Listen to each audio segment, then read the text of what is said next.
It wasn't until April that the next bizarre release was ready, yet it was an album that Zappa had been working on sporadically since the previous July, the debut of WILDMAN FISCHER.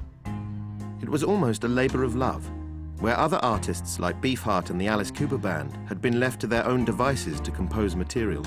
The Fischer album required a more hands-on approach from producer Zappa, an effort that confused other artists on the label. Jeff and Bill and I hopped in Don's white Jag, and we drove down to Sunset Sound. And Frank said, "This is WILDMAN FISCHER. This is the guy I'm recording." I think everybody else was still outside. I was sitting in the control room in the studio, and I'm thinking to myself, why is he spending this money? And Frank was out there, you know, adding, he had an Octavider, he had his guitar on, he was adding guitar tracks and he was adding bass tracks. You know, he'd hit the Octavider and play bass tracks on his guitar. I'm thinking, why is he spending all this money on this? This is not going to make any money. What kind of an investment could this possibly be? And then later on, after when we did Trout Mask, they gave us 6 hours in the studio to do all the tracks for a double album, you know, at least an album and a half's worth of tracks. I'm thinking to myself, why would he spend that much money on WILDMAN FISCHER when he's got this band here who's really kicking ass on this really difficult material? Why would he do that? The reason was that the finished piece, the double LP An Evening with WILDMAN FISCHER, was as much a Frank Zappa album as a work by the troubled singer-songwriter himself. There were few recognizable songs across the record's 4 sides, and much of it was field recordings capturing the marginal world of its subject. Zappa had treated the LP as an anthropological study, and he had created an anomaly, an album like no other that divided both audiences and critics. I didn't think WILDMAN's record would have come out in any other time. It's very much of that freakish post-acid kind of era. In those days there was this R.D. Laing kind of thing going on, the Mad Arsane, all that. And obviously WILDMAN FISCHER was mentally unstable. I mean, there's no doubt about that. But at the same time, there was a raw talent there. I mean, songs like Merry-Go-Round, it's, you know, that's like the theme of the album. It recurs on that double LP a couple of times. It's just a magnificent song. It's like a sort of a mad ABBA or something, you know. Merry-go, merry-go, merry-go-round, boop, boop, boop. Come on, let's merry-go, merry-go, merry-go-round. Merry-go, merry-go, merry-go-round. Merry-go, merry-go, merry-go-round. Well, it's this uncanny way in which, without an education in the history of art and what's happened in Europe, Zappa alights on the same practices, because it's an old surrealist argument that the art of the insane is incredibly interesting. If you look at the Prinzhorn collection, which was a progressive psychiatrist who said that art therapy is important and made exhibitions of the art of the insane, and then look at Max Ernst, you go, oh, is that where he got it from? I mean, I think Max Ernst made a very beautiful and correct use of that. I don't find it exploitation. Some people object to it. Quite without all the knowing about any of those sort of those precedents, Zappa did exactly the same thing.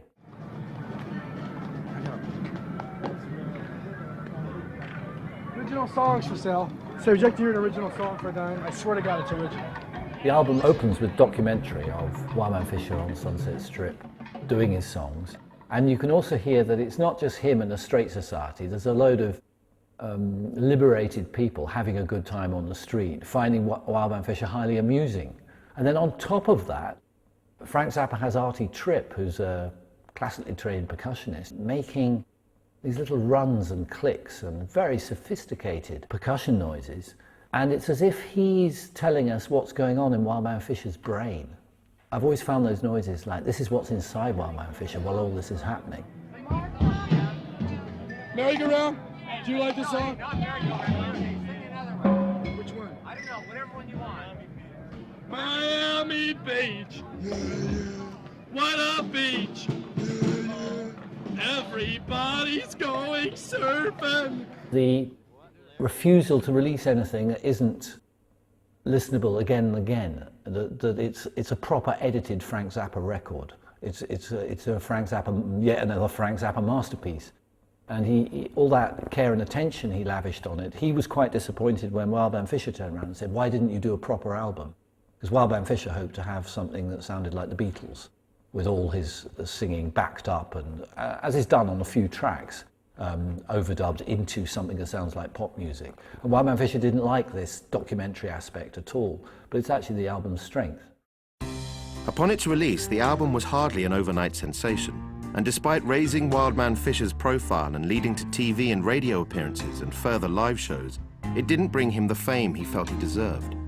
Uninterested in Zappa's concepts of social anthropology, he turned on the man who he felt had let him down, and the relationship between the pair quickly deteriorated. The music press and other observers were also suspicious of Zappa's motives, but for very different reasons. Rather than accept any sociological intention behind the recordings, they instead saw Fischer as a figure reminiscent of John Merrick, the Elephant Man, a social outcast being exploited as a sideshow attraction by Zappa. Frank saw Wildman Fischer as an American primitive, the Hunchback of Notre Dame's child on a double album, puking and retching for everybody's amusement. Come on, let's merry-go, merry-go, merry-go-round. Boop, boop, boop, merry-go, merry-go, merry-go-round. I say let's... Anybody that he hired or cajoled or recruited was a variation of him, or they wouldn't have been invited to go on stage or in the recording studio. He, Frank, was organized and saw this type of thing as a commodity. People talk about Zappa as an exploiter of Wildman Fischer, but you know, the music industry is about exploitation. It's about finding a talent, and exploitation is rife. It's throughout our Western culture, basically. So that question, it sometimes is a little bit bogus, because there was a bit of a Faustian thing going on with Wildman. He wanted to be famous. You know, on that album sleeve, there's this piece of paper where he says, the Beatles, Wildman Fischer, Jimi Hendrix, you know, he wants to be up there. And Zappa was his enabler. I really think that Zappa was giving someone who, you know, an outsider really, society, one of society's cast-offs, actually giving him a voice. And I believe that that was, you know, a cultural political statement that Zappa was making, rather than just this purely exploitative accusation that's been thrown at him over the years. I think that Frank generally found the guy had, again, a primitive talent. I mean, who would have put an album out? Was that bad for Wildman Fischer, or was that good for him? I mean, you know, if it wasn't for Frank, he would have never had a record out. He'd still be standing on the corner singing for a dime. I mean, if it wasn't for Frank, Wildman Fischer has a career. Now, albeit, he went around after the falling out saying, you know, well, that album sold millions of copies or whatever, and that I didn't get any money for it, and blah, blah, blah. Now, come on, frankly, that record probably hardly sold anything. I spent 3 months working on the Wildman Fischer album, and at the end of that time, not only was I accused of robbing Wildman Fischer and cheating Wildman Fischer and abusing him, most of this from Wildman Fischer himself. Problems that arise after the album is completed sometimes become too much to bear. The falling out happened, as I understand it, that one day he was up at the house, and I don't know if he was throwing it at Moon Unit or he just threw it, but he threw a jar and it almost hit Moon Unit. And from that point on, he was banished from the Zappa household and never had anything to do with Frank again. The Wildman Fischer album would be the final release from Zappa's acts on Bizarre Records. While the Mothers albums would continue to be issued by the label, a problem with Warner's international distribution forced Zappa and Cohen to set up a new imprint through which to release the work of the artists they had signed, Straight Records. The first LP to be released on the Straight label was the debut of Alice Cooper, Pretties for You. The band had entered Whitney Studios back in November 1968, with Zappa again on board as producer. With limited studio time available, he chose to record the band in the most loose and rudimentary manner possible, hoping that this lo-fi approach would best capture their raw sound. We'd show up late at night, and it was a moonlighting thing because that's the cheap hours. And as soon as we got there, guys started bringing in the baffles, which were standard. We didn't know, we were green, we didn't know much about recording, but guys started setting up baffles to get separation so the bass wouldn't leak into the drums and all of that. But Zappa told him, no, take the baffles away. I want it to sound like I'm driving by in my car and a garage band is is rehearsing with the garage door open. We proceeded to get ready to play, and then Frank would say, oh, run down a couple of tunes. So we'd be casually not ready. We weren't really recording yet, and Frank would come on the intercom and say, we got it, that's a take. We're like, wait a minute, I dropped my pick in the middle of it. And he's saying, we can fix it in the mix. And we were so green, except for one of our guys, Michael Bruce. You could tell he started sensing something wasn't going the way we had hoped it would. And we laid down tracks like as fast as we possibly could. Yet in a repeat of the Sandy Hurwitz debacle, an incident occurred which led to Zappa's departure from the studio. And again, Ian Underwood was left to oversee the album's completion. You have to remember he was very, very straight. He didn't appreciate alcohol or drugs, especially in the studio. And the first day we were there, Jefferson Airplane were in the studio next to us. And they had heard about that we were signed with Frank, we're doing our first album. So they took us out in the alley behind the studio, and they gave us a really big joint. And so we smoked it, but yeah, we smoked a lot when we played back in the early days. And so it was not a big deal. But when we came in, Frank knew that we were kind of stoned. But we were loose, we were ready to play, and it wouldn't affect us at all. But he just didn't like that. Plus, he wasn't feeling good. I think he had a sore throat or something. He was a little bit under the weather. So the combination, he basically walked out of the studio.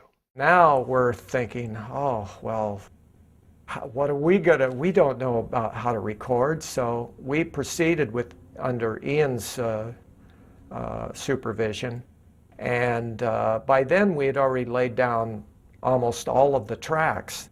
So then we were sort of going into quick overdubs, very few overdubs though, and because the leakage was terrible. If you turn the bass slider all the way down, you would still hear plenty of bass. And sometimes you heard more bass through the drums than you did through the bass mic, and that sort of thing. So it turned into trying to mix, it was trying to resurrect something from the carnage of what we had on tape.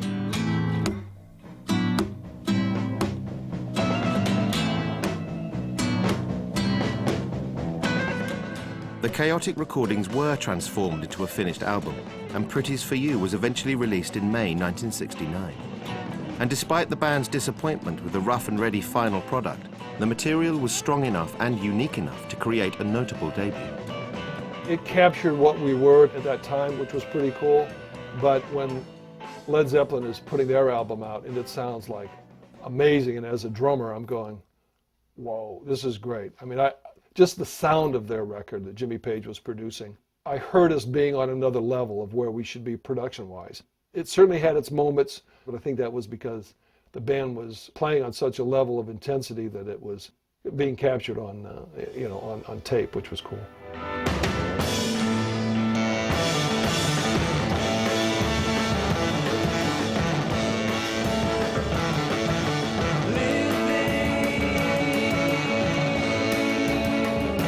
When I listen to Pretties for You, I think no one else is quite doing anything like this. They bridge the gap between out there psychedelia and the kind of Nuggets bands when you've got this British influence going on in there. And I've forgotten which track it is, but there's a lift from Pink Floyd's Astronomy Domini.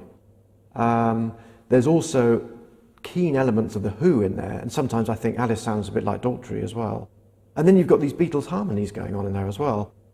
But it's all been given as kind of a weird, dark LA vibe, Phoenix, Arizona, filtered through LA vibe. Something quite strange is going on there. Look up, standing with your head held high. You will